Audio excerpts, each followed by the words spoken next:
नोएडा के सेक्टर 150 में जहां युवराज मेहता की मौत हुई है, वहां अब किस तरह से चकाचक सफाई हो रही है उसकी तस्वीर हम आपको दिखाते हैं। आप ये तस्वीर देखिए, इस पूरे हिस्से को यहां पर बिल्कुल क्लीन कर दिया गया है, पानी का छिड़काव किया जा रहा है। ऐसा लग रहा है कि यहां पर किसी की मूवमेंट होने वाली है या कोई यहां पर आ सकता है। क्या किसी के आने पर यहाँ पर इस तरह से तैयारी की जा रही है? क्या जो ज़रूरी चीज़ें पहले अगर यहाँ पर लगा दी तो शायद यहाँ आने की ज़रूरत नहीं पड़ती। एक बार तस्वीर यहाँ पर देखिए, यहाँ पर किस तरह से सफाई की जा रही है, पानी का छिड़काव यहाँ पर किया गया है। कौन आ रहा है यहाँ पर? पता नहीं हमें क्या, हम क्या बोला आपको?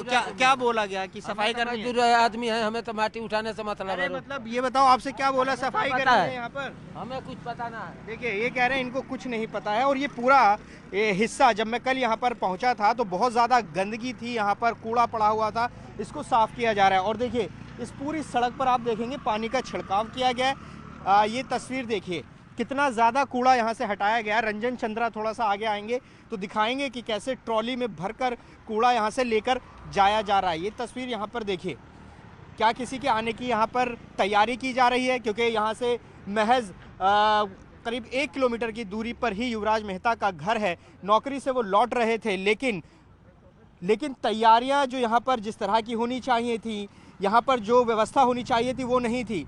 कोहरा बहुत ज़्यादा था और सीधी गाड़ी यहाँ पर इस पानी में, ये करीब 50 से 70 फुट गहरा ये गड्ढा है। बताया जा रहा है कि यहाँ पर मॉल बनने के लिए यहाँ पर एक बेसमेंट तैयार किया जा रहा था, लेकिन वो कभी बना नहीं। सालों से इसी तरह से पानी भरा हुआ है।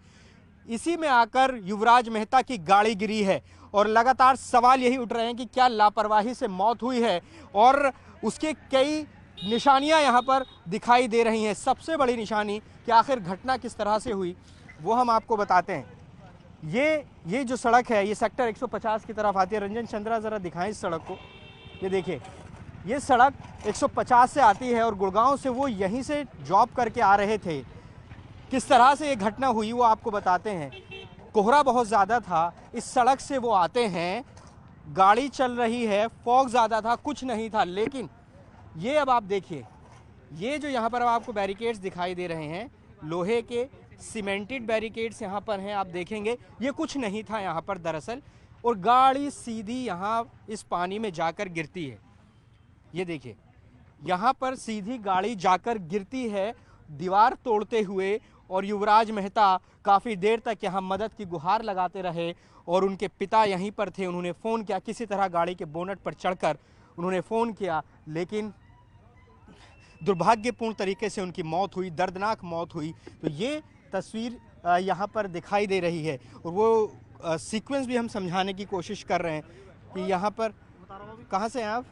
ये गांव से हैं? नहीं, मैं तो बाहर से हूँ। कहाँ से हैं आप? किसी विभाग से हैं क्या? नहीं, मैं तो ड्यूटी करता हूँ, प्राइवेट जॉब है। अच्छा। तो क्या यहाँ पर जो हादसा हुआ उसके बारे में क्या वो कहेंगे? देखो, उधर लड़का है, वो मौके पे मौजूद है, वो उतारा। कौन? उसने जान बचाई है।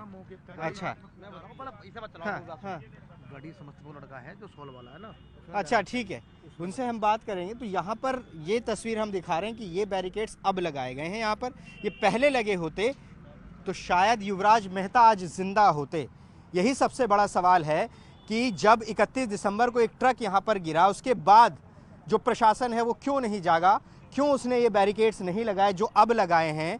और अगर ये लगा दिए होते 31 दिसंबर के बाद ही, तो शायद युवराज मेहता आज जिंदा होते। और ये अभी का नहीं है, जो इलाके के लोग हैं वो कहते रहे हैं, इस पूरे इलाके की समस्याओं से जुड़े हुए चिट्ठियां लिखते रहे हैं कि यहाँ पर काम करिए। जो एक चिट्ठी लिखी गई थी वो इस ओपन ड्रेन के लिए लिखी गई थी कि इसको बंद करवा दीजिए। ये आप देखिए किस तरह से ये ड्रेन खुली हुई है, इसके लिए चिट्ठी लिखी गई थी। जो स्ट्रीट लाइट्स हैं उनके लिए चिट्ठी लिखी गई थी, स्पीड ब्रेकर बनाने के लिए चिट्ठी लिखी गई थी, लेकिन किसी के कान पर जूं नहीं रेंगी।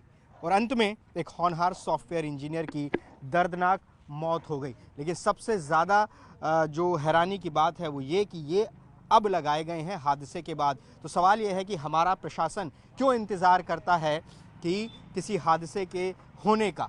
तो अब क्या यहाँ पर कोई आ रहा है, उसकी सफाई हम लगातार दिखा रहे हैं।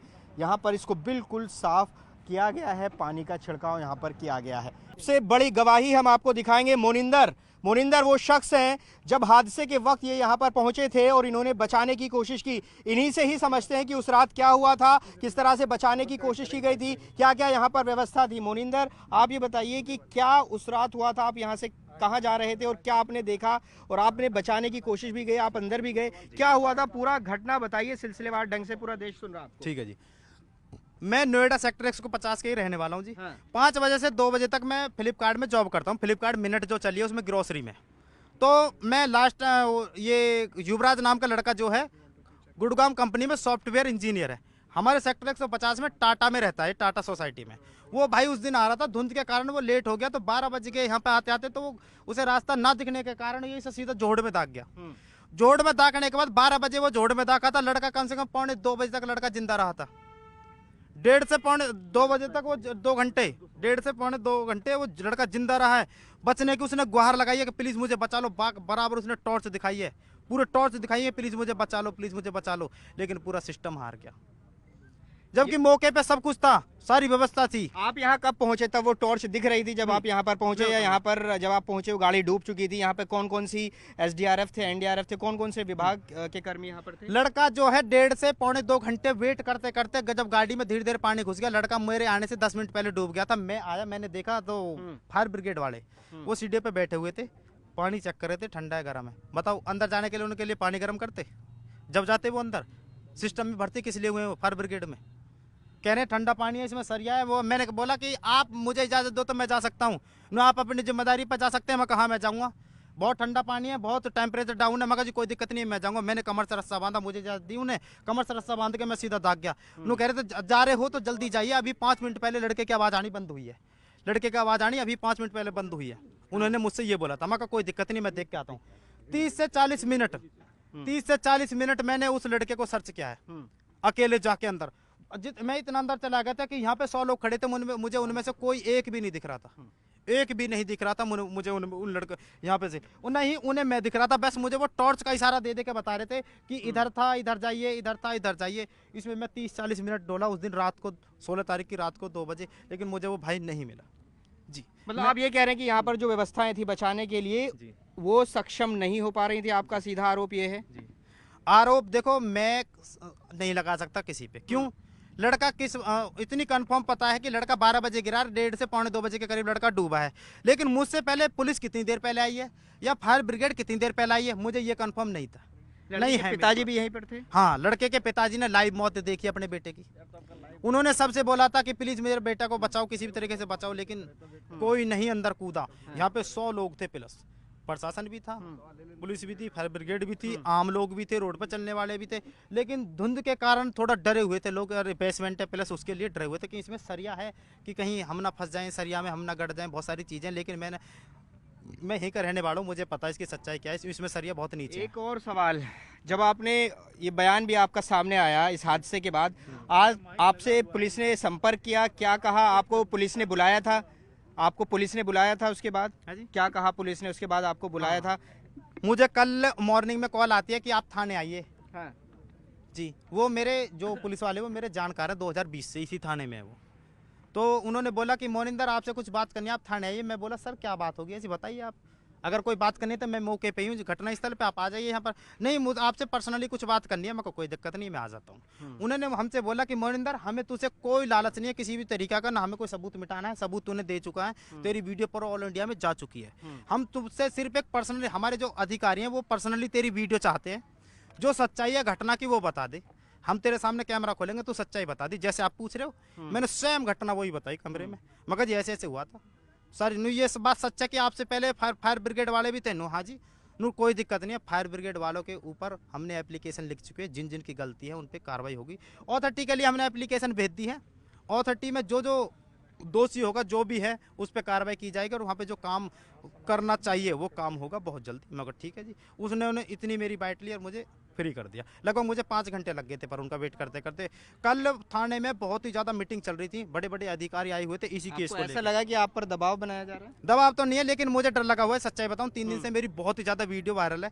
ये एक बिल्डर है जिसकी ज़मीन है, ये कोई जोड़ नहीं है, ये कोई सरकारी जगह नहीं है। ये बिल्डर है, एक बिल्डर जो हजारों करोड़ का आदमी है, वो एक मिडिल क्लास बंदे को क्या समझेगा अपने सामने? सबूत मिटाने के लिए वो क्या नहीं कर सकता? क्यों? उसकी पोल मैंने खोली है।